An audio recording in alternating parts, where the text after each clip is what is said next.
Hello my dear friends, welcome back to my channel. आज मैं आपको जो कहानी सुनाऊंगी उसका शीर्षक है किसान का चतुर बेटा। एक गांव में किशोर नाम का एक गरीब किसान रहता था। वह बड़ी ही मुश्किल से अपने लिए 2 वक्त का खाना जुटा पाता था। उसके पास एक काले रंग का घोड़ा था जो काफी तंदुरुस्त, फुर्तीला और समझदार था। पास ही गांव में किशोर का बड़ा भाई रामदास रहता था। उसके पास कई घोड़ों का अस्तबल था, लेकिन फिर भी वह किशोर से जलता था, क्योंकि किशोर के घोड़े जैसा एक भी घोड़ा उसके पास नहीं था। एक दिन किशोर अपने घोड़े पर चढ़कर अपने बड़े भाई रामदास से मिलने निकला। रामदास के पास पहुंचकर उसने कहा, बड़े भैया, मेरे घर से काफी दूर एक खेत है जहां पर मैं काम करता हूं, लेकिन मैं हर रोज इस घोड़े के साथ नहीं जा सकता। अगर आप मेरी एक छोटी सी सहायता करो तो आप इस घोड़े को करीब 1 महीने तक अपने पास रख लो। 1 महीने के बाद मैं खुद इस घोड़े को यहाँ से लेने आऊंगा। यह सुन रामदास मन ही मन खुश हुआ, क्योंकि उसने सोचा था कि उसके पास किशोर के घोड़े जैसा एक भी घोड़ा नहीं है। वह इस मौके का फायदा उठाना चाहता था। उसने तुरंत ही किशोर से कहा, किशोर, तू मेरा छोटा भाई है। अगर तुझे मेरी मदद की जरूरत है तो मैं बेशक तैयार हूँ। यह सुनकर किशोर काफी खुश हुआ और वह अपने घोड़े को छोड़कर अपने खेत की ओर निकल पड़ा। लगभग 1 महीना बीत गया। किशोर अपने खेत में काम कर रहा था। तभी एक आदमी उसके पास आता है। वह किशोर को बताता है कि उसका घोड़ा कुछ ही दिनों में मरने वाला है। किशोर ने इसका कारण पूछा तो उस आदमी ने जवाब दिया कि तुम्हारा घोड़ा काफी कमजोर हो चुका है। मैं रामदास जी का नौकर हूँ। मुझसे उस घोड़े का दर्द नहीं देखा जा रहा, इसीलिए मैं आपके पास आया हूँ। जितना जल्दी हो सके आप अपने घोड़े को ले जाइए, वरना वह मर जाएगा। और हाँ, सेठ जी से ये मत कहना कि मैंने आपको घोड़े के बारे में बताया है। इसके बजाय आप यह कह देना कि आपकी दृष्टि दूरदर्शी है। आप दूर हो रही घटनाओं को भी देख सकते हैं। किशोर कहता है, ठीक है, मैं आपके बारे में उनसे कुछ भी नहीं कहूँगा और जो मैं आपने बताया वही करूँगा।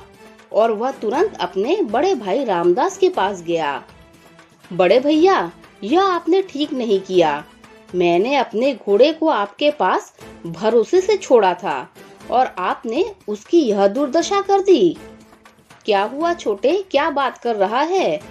और तू तो कुछ समय बाद आने वाला था, फिर अचानक यहाँ? किशोर ने घोड़े के बारे में सारी बातें रामदास से कही। रामदास मन ही मन सोचने लगा कि इसे यह सब कैसे पता चल गया। कुछ देर बाद किशोर ने झिझकते हुए कहा कि मुझे यह सब इसलिए पता चला कि मैं दूरदर्शी हूँ। दूर होने वाली घटनाओं को मैं कहीं भी खड़े होकर देख सकता हूँ।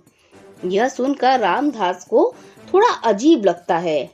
किशोर रामदास से कहता है कि अगर उसने इन गलतियों को नहीं सुधारा तो वह राजा साहब के पास चला जाएगा। यह सुनकर रामदास के पैरों तले जमीन खिसक गई। वह तुरंत गलतियों को दबाने की कोशिश करने लगा और बोला कि अब मैं क्या करूं, तुम्हें क्या चाहिए? किशोर कहता है कि मेरे घोड़े का खाने पीने का और साथ ही अलग से 5 घोड़े का इंतजाम कर दीजिए। रामदास के पास और कोई रास्ता नहीं था। उसने मजबूरी में हाँ कर दी और मन ही मन सोचने लगा कि जब भी मौका मिलेगा तुझे सबक जरूर सिखाऊंगा। अगली सुबह राजा साहब के महल से एक कीमती उपहार चोरी हो गया, जिसकी वजह से राजा साहब काफी परेशान हो गए। वे अपने सैनिकों को पूरे राज्य में इस समाचार को फैलाने के लिए कहते हैं और साथ ही कहते हैं कि अगर कोई इस उपहार को खोज लेता है तो हमारी तरफ से उसे ढेर सारी मुद्राएं, 10 घोड़े और 1 मकान दिया जाएगा। रामदास जब यह समाचार सुनता है तो वह तुरंत राजा साहब को अपने छोटे भाई किशोर के बारे में बताता है कि उसके पास दूरदृष्टि है, अर्थात वह दूर होने वाली घटनाओं को भी देख सकता है। यह सुनकर राजा साहब की जान में जान आती है और वह तुरंत किशोर को राजमहल बुलवाने का आदेश देते हैं। किशोर को राजमहल ले जाया जाता है, लेकिन अभी तक किशोर को इसके बारे में बिल्कुल भी भनक नहीं थी। जब उसको इसके बारे में पूछा जाता है तो वो तुरंत समझ जाता है कि उसके बड़े भाई रामदास ने राजा साहब को इसके बारे में बताया है। किशोर बड़ी मुश्किल में फंस जाता है क्योंकि वह वास्तव में दूरदर्शी नहीं था। राजा साहब कहते हैं कि अगर आप हमारे उस कीमती उपहार को ढूंढ देते हो तो हम आपको ढेर सारा उपहार देंगे, लेकिन अगर आप कामयाब नहीं हुए तो हम आपको जिंदगी भर के लिए कारावास में डाल देंगे। किशोर कुछ समय के लिए दुविधा में पड़ जाता है, लेकिन अपनी समझदारी से फैसला लेते हुए कहता है कि राजा साहब, आपके उत्तर में जो खंडहर है उसमें मुझे रात भर ध्यान करने दीजिए, लेकिन एक बात का ध्यान रहे, पूरी रात उस खंडहर में कोई भी प्रवेश न कर पाए, क्योंकि इससे मेरा ध्यान भंग हो जाएगा। राजा साहब किशोर की बात से सहमत होते हैं और पूरे राज्य में इस समाचार को फैला देते हैं कि उत्तर की तरफ जो खंडहर है उसमें आज रात से सुबह तक कोई भी नहीं जाएगा। शाम होती है, किशोर को उस खंडहर में छोड़ दिया जाता है। किशोर को इस बात का भरोसा था कि चोर उसके पास जरूर आएगा। किशोर उस खंडहर में बैठा हुआ था कि कुछ समय बाद एक चोर किशोर के सामने आ खड़ा होता है और उससे विनती करने लगता है कि मैं ही चोर हूँ, कृपया मुझे राजा साहब के हवाले मत करना, चाहो तो इस कीमती उपहार को रख लो। यह सुनकर किशोर के चेहरे पर हल्की सी मुस्कुराहट आती है। वो कहता है, ठीक है, मैं तुम्हें जाने दूंगा, लेकिन पहले तुम उस कीमती उपहार को मुझे सौंप दो। चोर उस कीमती उपहार को किशोर को पकड़ा देता है और वहां से भाग जाता है।